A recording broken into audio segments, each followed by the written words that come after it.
Greth, Aino, Leo, and Elsa's curiosity about the mysterious crystal, and the Northern Lights leads them on a daring adventure.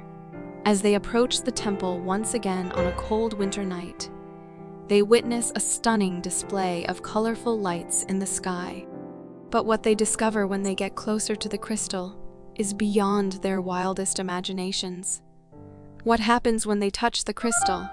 Where does it transport them? The answers lie in Chapter 4, The Night. The Mystery of the Northern Lights.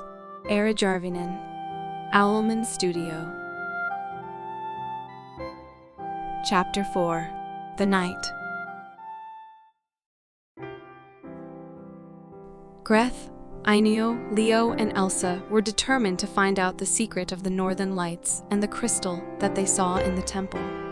They knew that they had to be careful, but they couldn't resist the temptation to explore the temple once again. It was a cold winter night in Finland, and the children knew that they had to be extra careful. They dressed warmly in their winter coats, hats, and gloves, and brought a flashlight with them to help them navigate in the dark. As they approached the temple, they saw that the Northern Lights were brighter than ever before. Greth Aino had read about the Northern Lights in her science class, and she knew that they were caused by the interaction of the solar wind and the Earth's magnetic field, but she couldn't explain why the Northern Lights were so bright and colorful that night. Leo was the first one to notice that the crystal was glowing in sync with the Northern Lights. "Look!" he exclaimed. "The crystal is reacting to the Northern Lights." Elsa was fascinated by the crystal's glow. "I wonder if the crystal has some magical powers," she said. Greth Aino was more skeptical. "I think there must be some scientific explanation for this," she said.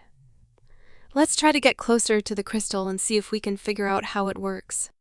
The children cautiously approached the crystal, but as they got closer, they felt a strange force pushing them back. "What's happening?" asked Elsa, feeling scared. "I don't know," said Greth Aino, "but we should be careful not to get too close to the crystal. It might be dangerous." Leo, however, was not deterred.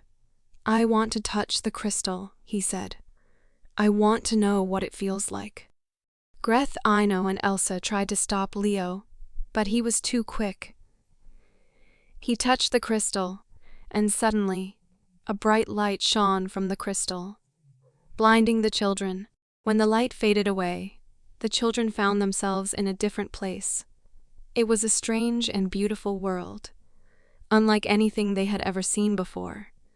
The sky was filled with stars, and the ground was covered with snow and ice, but the air was warm and comfortable. "What happened?" asked Elsa, feeling disoriented. "I think we've been transported to another world," said Greth Aino, looking around. "But how did we get here? And how do we get back?" Leo, however, was more excited than worried. "Look at this place," he exclaimed. "It's amazing. Let's explore." Greth, Leo, Elsa, and Aino stepped into the new world, mesmerized by its beauty.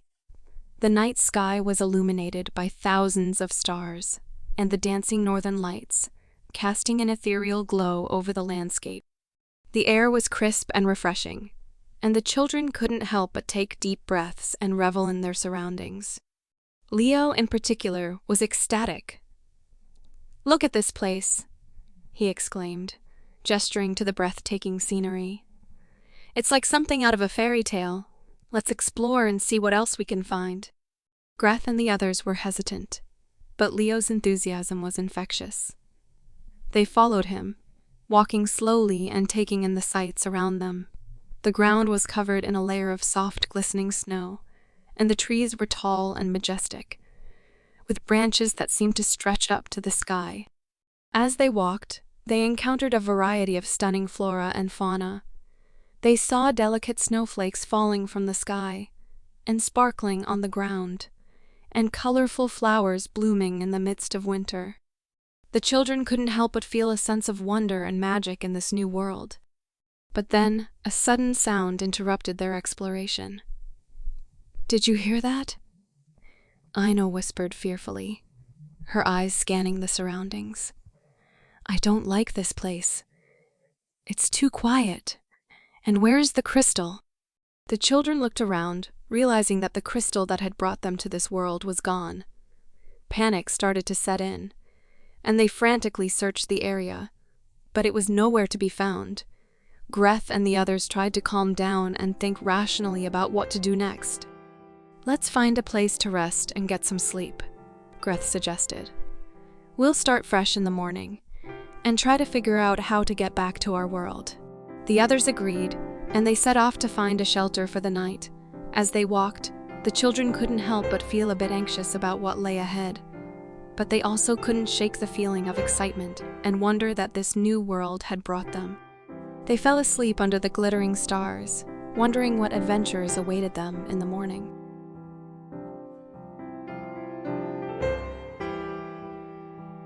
Thanks for listening to Chapter 4, The Night from the Mystery of the Northern Lights by Eira Järvinen. To continue the adventure and listen to the next chapter for free, make sure to subscribe to our YouTube channel. Don't forget to follow us on our social media links below for more updates and behind-the-scenes content. We can't wait to share more exciting stories with you.